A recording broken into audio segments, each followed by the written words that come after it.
ಇದು ನಿಮಗೆಲ್ಲ ಗೊತ್ತಿರೋ ಹಾಗೆ ಸಿನಿಮಾ ಹೆಸರು ಅಪರಿಚಿತೆ ಅಂತ. ಇದರಲ್ಲಿ ನಾವು ಶುರು ಮಾಡಿದ್ದು ಯಾಕೆ ಅಂತಂದರೆ ಇದು ನಿಜವಾದ ಸ್ಟೋರಿ ಅಂತ ಹೇಳಿ ಎಲ್ಲ ಡಿಸೈಡ್ ಮಾಡಿದಾಗ ಇದು ಒಂದು ಶೂಟಿಂಗ್ 25 ದಿನ ಶೂಟಿಂಗ್ ನಡೀತು. ಇದು ನಮ್ಮ ಕರ್ನಾಟಕದ ಸುತ್ತಮುತ್ತ ಜಾಗದಲ್ಲಿ, ರಾಮನಗರದಲ್ಲಿ ಎಲ್ಲ ಕಡೆ ಆಯಿತು. ಮತ್ತು ಇದು ಒಂದು ವಿಮೆನ್ ಎಂಪವರ್ಮೆಂಟ್ ಮೂವಿ ಥರ.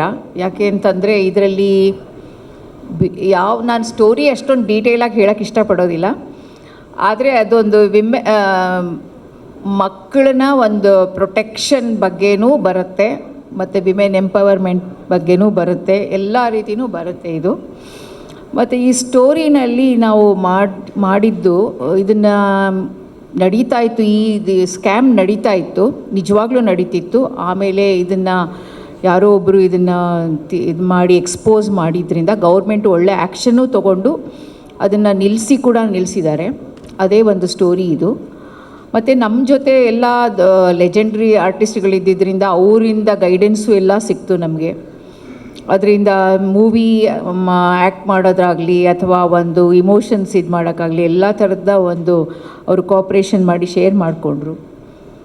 ಹೀಗಾಗಿ ಇದೊಂದು ಮತ್ತು ಮಳೆ ತುಂಬ ಇತ್ತು ನಮ್ಮ ಇದರಲ್ಲಿ. ಮಳೆ ಇದ್ದಾಗ ನಾವು ಮಧ್ಯ ನಿಲ್ಲಿಸಿ ಮಾಡ್ತಾಯಿದ್ವಿ. ಸ್ವಲ್ಪ ಮಳೆಗಾಲದಲ್ಲಿ ನಡೀತು ಶೂಟಿಂಗ್ ಎಲ್ಲ. ಇದರಲ್ಲಿ ಇದೇನಷ್ಟು ಗ್ಲ್ಯಾಮರ್ ಆಗಲಿ ಅಥವಾ ವೈಲೆನ್ಸ್ ಆಗಲಿ ಇರೋದಿಲ್ಲ ಇದರಲ್ಲಿ. ಇದು ಟೋಟಲಿ ಒಂಥರ ಹೇಳ್ಬೋದು ಆಫ್ ಬೀಟ್ ಮೂವಿ ಅಂತಲೇ ಹೇಳ್ಬೋದು. But it's very interesting.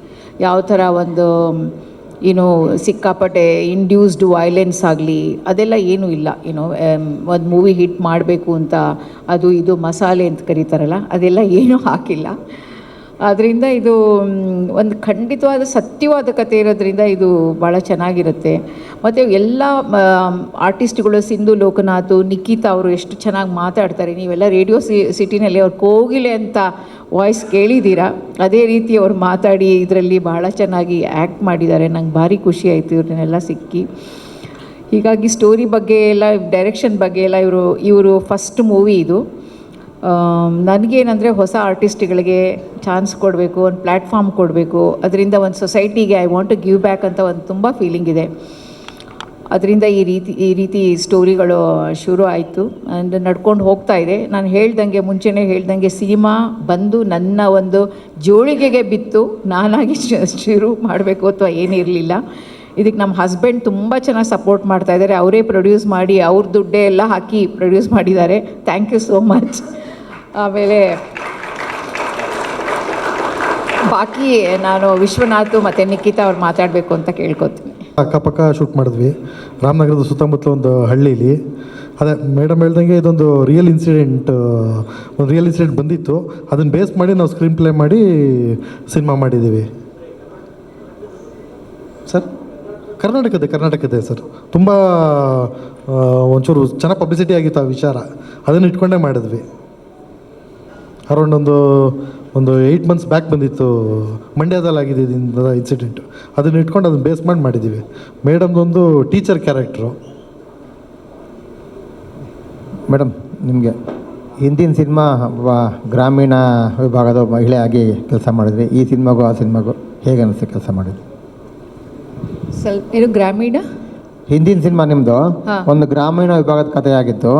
ಅಲ್ಲೊಬ್ಬ ಊರು ಜನಕ್ಕೆಲ್ಲ ಒಂದು ಹೆಲ್ಪ್ ಮಾಡೋಂಥ ಮಹಿಳೆ ಕೆಲಸ ಮಾಡಿದ್ರಿ. ಈ ಸಿನಿಮಾಕ್ಕೂ ಮತ್ತು ಆ ಸಿನಿಮಾಕ್ಕೂ ನಿಮ್ಮ ಪಾತ್ರದ ಬಗ್ಗೆ ಮತ್ತು ನೀವು ಕೆಲಸ ಮಾಡಿದ್ದು ಎಕ್ಸ್ಪೀರಿಯೆನ್ಸ್ ಹೇಗಿತ್ತು?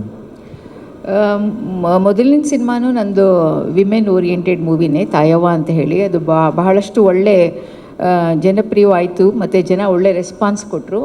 ಅದನ್ನು ತಿಳಿದುಬಿಟ್ಟೇ ನಾನು ಇದೊಂದು ಸೆಕೆಂಡ್ ಮೂವಿ ಶುರು ಆಯಿತು. ಮತ್ತು ಅದಕ್ಕೂ ಇದಕ್ಕೂ ಏನು ಅಂತಂದರೆ ಅದರಲ್ಲಿ ಬಹಳಷ್ಟು ಹಳ್ಳಿ ಭಾಷೆ ಮಾತಾಡೋ ಇತ್ತು, ಇಲ್ಲ ಸ್ಲ್ಯಾಂಗ್ ಎಲ್ಲ ಹಳ್ಳಿ ಭಾಷೆ ಇತ್ತು. ಇದರಲ್ಲಿ ಅರ್ಬನ್ ಲ್ಯಾಂಗ್ವೇಜೇ ಇರೋದ್ರಿಂದ ಜಾಸ್ತಿ ಪ್ರಾಕ್ಟೀಸ್ ಏನು ಬೇಕಾಗಿರಲಿಲ್ಲ.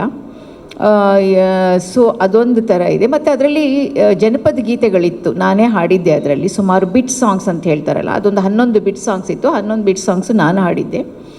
ಇದರಲ್ಲಿ ಒಂದು ಮೂವಿಗಳಲ್ಲಿ ನಾರ್ಮಲ್ ಸಾಂಗ್ಸ್ಗಳಿದೆ. ಈಗ ಒಂದು ಪ್ಲೇ ಮಾಡಿದ್ವಲ್ಲ, ಅದು ಒಂದು ಈ ಟೈಟಲ್ ಸಾಂಗ್ ಥರ. ನೆಕ್ಸ್ಟು ಏನು ಮಾಡೋದು ಅಂತ ಹೇಳಿ ಒಂದು ಇದೆ, ನಾನೊಂದು ರೆಕಾರ್ಡ್ ಮಾಡಬೇಕಿನ್ನ ಇದೆ, ಬಾಕಿ ಮಿಕ್ಕಿದೆ, ಈ ರೀತಿ ಆಗ್ತಾ ಇದೆ. ಇದರಲ್ಲೂ ಹಾಡ್ತೀರಾ ನೀವು? ಹಾಂ. ಇದರಲ್ಲಿ ಎಷ್ಟು ಸಾಂಗ್ ಇದೆ ಡೈರೆಕ್ಟ್ರ್? ಏನು ಹೇಳಿ? ಸಾಂಗ್ ಎಷ್ಟು ಸಾಂಗ್ ಇದೆ ಅದರಲ್ಲಿ? ಯಾರು ಲಿರಿಕ್ಸ್ ಯಾರು ಒಟ್ಟು ಈ ಮೂವಿನಲ್ಲಿ ಒಟ್ಟು 3 ಸಾಂಗ್ ಇದೆ. ಇನ್ನು 2 ಸಾಂಗ್ ರೆಕಾರ್ಡ್ ಆಗಬೇಕು, 1 ಆಗಿದೆ ಆಲ್ರೆಡಿ. ಮ್ಯೂಸಿಕ್ ಡೈರೆಕ್ಟರ್ ಅನಿಲ್ ಅಂದ್ಬಿಟ್ಟು, ಈಗ ಆಲ್ರೆಡಿ ನೀವು ಒಂದು ಟೈಟ್ಲ್ ಸಾಂಗ್ ಒಂದು ಕೇಳಿದ್ರಿ, ಅದು ಬಿಟ್ಟರೆ ಇನ್ನೊಂದು ಸಿಚುವೇಶನ್ ಸಾಂಗ್ ಒಂದು ಬರುತ್ತೆ, ಅದು ಬಿಟ್ಟರೆ ಮೇಡಮ್ ಒಂದು ಸಾಂಗು ಹೇಳ್ತಾರೆ, ಅದೊಂದು ರೆಡಿ ಆಗ್ತಾ ಇದೆ ಒಂದು ಸಾಂಗ್. ಬೇರೆ ಆರ್ಟಿಸ್ಟ್ಗಳು ಯಾರು ಇದ್ದಾರೆ ಸಿನಿಮಾ? ಸಿಂಧು ಲೋಕನಾಥ್ ಮೇಡಮ್ ಇದ್ದಾರೆ, ಆಮೇಲೆ ಉಮೇಶ್ ಅಂದ್ಬಿಟ್ಟು ಒಂದು ಪೊಲೀಸ್ ಕ್ಯಾರೆಕ್ಟರ್ ಮಾಡಿದ್ದಾರೆ. ಅದು ಬಿಟ್ಟರೆ ಶ್ರೀನಾಥ್ ಸರ್ದು major character, Srinath sir madam, Rohit Srinath ಅವರು, ನಿಖಿತಾ ಮೇಡಮ್ದು, ಇವರಿಷ್ಟು ಜನ ಲೀಡಲ್ಲಿ ಇರ್ತಾರೆ. ಯಾವ ಹಂತದಲ್ಲಿ ಸಿನಿಮಾ ಇವಾಗ? ಸರ್ ಆಲ್ಮೋಸ್ಟ್ ಮುಗೀತು ಸರ್, ಫಸ್ಟ್ ಕಾಪಿಗೆ ವೆಯ್ಟಿಂಗಲ್ಲಿದ್ದೀವಿ. ಇನ್ನೊಂದು 1 ವಾರದಲ್ಲಿ ಫಸ್ಟ್ ಕಾಪಿ ಸಿಕ್ಬಿಡುತ್ತೆ. ಅದರ ಜೊತೆಲಿ ಸೆನ್ಸಾರ್ ಅಪ್ಲೈ ಮಾಡ್ತಾಯಿದ್ದೀವಿ ಸರ್. ಯಾವಾಗ ರಿಲೀಸ್ ಪ್ಲಾನ್ ಮಾಡೋದು? ಡಿಸೆಂಬರ್ ಎಂಡ್ಗೆ, ಕ್ರಿಸ್ಮಸ್ ಟೈಮಿಗೆ ರಿಲೀಸ್ ಮಾಡೋಣ ಅಂತ ಇದ್ದೀವಿ ನಾವು.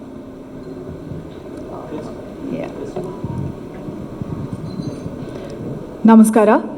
ರೇಡಿಯೋದಲ್ಲಿ ಮೈಕ್ ಹಿಂದೆ ನಾವು ಏನಾದರೂ ಒಂದು ಐಡಿಯಾ ಇಟ್ಕೊಂಡು ಏನಾದರೂ ಸ್ಪಾಂಟೇನಿಯಸ್ ಆಗಿ ನಾವು ಮಾತಾಡ್ತಾ ಹೋಗ್ತೀವಿ, ಆದರೆ ಕ್ಯಾಮ್ರಾ ಮುಂದೆ ಹಾಗೆ ಆ್ಯಕ್ಟ್ ಮಾಡೋದು ಅಷ್ಟು ಸುಲಭವಾದಂಥ ವಿಚಾರ ಅಲ್ಲ ಅನ್ನೋದಂತೂ ಹೌದು.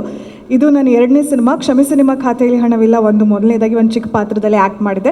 ಅದಾದಮೇಲೆ ಒನ್ ಆಫ್ ದ ಪ್ರಾಮಿನೆಂಟ್ ಕ್ಯಾರೆಕ್ಟರ್ಸ್ನಲ್ಲಿ ಅಪರಿಚಿತೆಯಲ್ಲಿ ಆ್ಯಕ್ಟ್ ಮಾಡಿರೋದು. ಫಾರ್ ದ್ಯಾಟ್ ನಾನು ಗೀತಾಪ್ರಿಯಾ ಮ್ಯಾಮ್ಗೆ ಥ್ಯಾಂಕ್ ಯು ಅಂತ ಹೇಳಲೇಬೇಕು.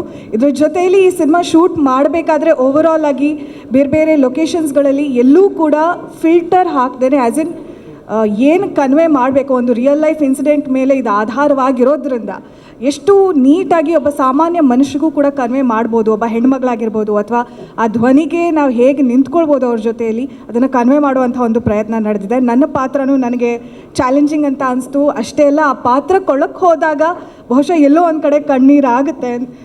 ಅಂತಹ ಒಂದು ಪವರ್ಫುಲ್ ಕ್ಯಾರೆಕ್ಟರ್ ಇದು. And I am so glad ಇದೆಲ್ಲ ಎಷ್ಟೇ ಮಾತಾಡಿದ್ರು ಈ ಸಿನಿಮಾ ನೀವು ನೋಡಿ ಅದ್ರ ಬಗ್ಗೆ ಮಾತಾಡಿದಾಗ ತುಂಬ ಖುಷಿ ಆಗುತ್ತೆ. ಸದ್ಯಕ್ಕೆ ಇಷ್ಟು. ಕ್ಷಣ ಕ್ಷಣದ ಸುದ್ದಿಗಳಿಗಾಗಿ ಫ್ರೀಡಮ್ ಟಿವಿ ಸಬ್ಸ್ಕ್ರೈಬ್ ಮಾಡಿ, ಲೈಕ್ ಮಾಡಿ ಹಾಗೂ ಫಾಲೋ ಮಾಡಿ. ಹೊಸ ಸುದ್ದಿಗಳ ನೋಟಿಫಿಕೇಶನ್ಗಾಗಿ ಬೆಲ್ ಐಕಾನ್ ಮೇಲೆ ಕ್ಲಿಕ್ ಮಾಡಿ.